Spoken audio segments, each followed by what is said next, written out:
শুভ সন্ধ্যা বন্ধুরা, কেমন আছেন আপনারা? আজ ব্লগটা শুরু করলাম সন্ধ্যা থেকে। গিয়েছিলাম দিদির বাড়ি। তো অন্ধকার রাস্তার মধ্যে দিয়ে এইভাবে মোবাইলের আলো জ্বেলে আমরা ফিরছিলাম।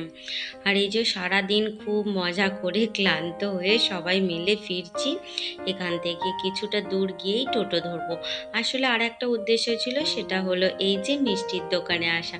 এটা হলো আমার দিদিদের মিষ্টির দোকান। আর আমার দিদির ছেলে আর আমার ছেলে দুজনে এখানে দোকানি সেজে বসেছে। আমি জিজ্ঞাসা করছিলাম মিষ্টির কত করে দাম, তো বলছিল যে যেটা নেবে তার দামই বলবো, বাকি সব কিছু লেখা আছে। এই নিয়ে একটুখানি আনন্দ ঠাট্টা করলাম, তারপরে রাত্রিরে বাড়ি চলে এসেছিলাম। সারাদিনের ভিডিও আর শেয়ার করা হয়নি। আর এটা হলো তার পরের দিনে। এই যে দিদির বাড়ি গিয়েছিলাম, আমরা এনেছিলাম আমড়ার আচার বানাবো, তাই ভাবলাম আপনাদের সঙ্গে একটু শেয়ার করি। জিরে, মৌরি, ধনে, লঙ্কা আর পাঁচফোড়ন, এই ছিল আমার আচারের মশলা। এটা শুকনো খোলায় ভালো করে ভেজে নিচ্ছি। খুব একটা কালো করে ভাজবো না, আর এর মধ্যে থেকে সুন্দর একটা সুগন্ধ বেরোলেই মোটামুটি আমার এই মশলাটা রেডি হয়ে যাবে। আর সকালবেলা আমড়াগুলো কেটে লবণ মাখিয়ে জল ঝরাতে দিয়েছিলাম। ঠিক যেমন আমগুলোকে কেটে জল ঝরাতে দিলে অনেকটা পরিমাণে জল বেরিয়ে আসে, আর তার সাথে কষটাও ঠিক সেরকমই আমড়ার ক্ষেত্রেও তাই হয়। এই যে আমার সকল মশলাগুলো ভাজা হয়ে গেছে, আপনাদেরকে সেটাই দেখিয়ে দিলাম। তাহলে চলুন বাকি রান্নাটা বাকি আচারটা করি। আচ্ছা, তেলের ওপরে পাঁচফোড়ন আর শুকনো লঙ্কা দিয়েছিলাম ফোড়ন হিসাবে। তারপরে এই তো আমড়াটা তুলে দিয়েছি, তারপরে একটু হলুদ দিয়েছি। লবণ তো আগেই মাখানো ছিল, ফলে আর লবণ দিইনি। আর যেহেতু এটা গুড় আমড়া হবে, মানে যেমন আমের গুড় দিয়ে আচার বানায় সেরকমই আমড়ার বানাবো। তো আমড়াগুলো ভালো করে একটুখানি মশলার সঙ্গে কষিয়ে নিচ্ছি। এর একটা কাঁচা গন্ধও চলে যাবে, আর সিদ্ধও তাড়াতাড়ি হয়ে যাবে যেহেতু গুড় দিয়ে ফোটাবো। তো বাকি রান্নাটুখানি দেখতে থাকুন। আর ভিডিওর এই পর্যায়ে এসে বলি, যদি ভিডিওটা কোনো অংশে ভালো লেগে থাকে তাহলে প্লিজ চ্যানেলটা সাবস্ক্রাইব করে আমার পাশে থাকবেন, আর একটা মিষ্টি কমেন্ট অবশ্যই করবেন।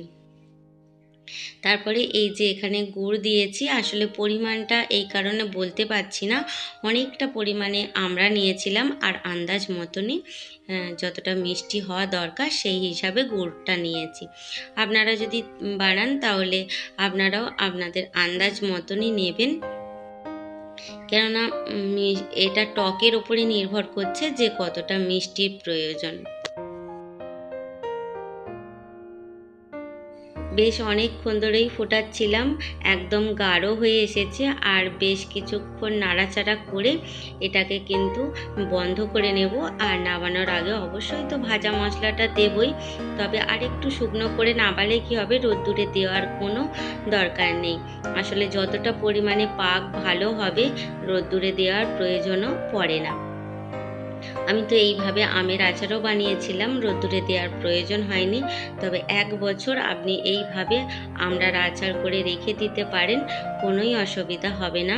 দেখুন নাড়াচাড়া করতে করতে বেশ গাঢ় হয়ে এসেছে। আর এখন তো প্রচুর পরিমাণে চারিদিকে আমড়া পাওয়া যাচ্ছে, তবে একটুখানি শক্ত হলে আমড়াটা বেশ ভালো হয়, তাহলে খেতেও ভালো লাগবে। আর এই যে ভাজা মশলাটা গুঁড়িয়ে নিয়েছি, এটাই কিন্তু এবার দিয়ে দেব।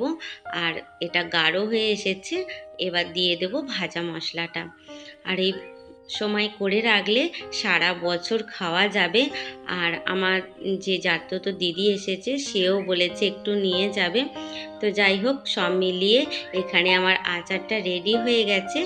আর নামিয়ে থালাতে ঠান্ডা করতে দেব। আর একটু রাত্রিরের দিকে আলু ভেজেছিলাম আর সাথে করেছিলাম পরোটা, সেটা শেয়ার করা হয়নি। যাই হোক, তাড়াহুড়োর মধ্য দিয়ে।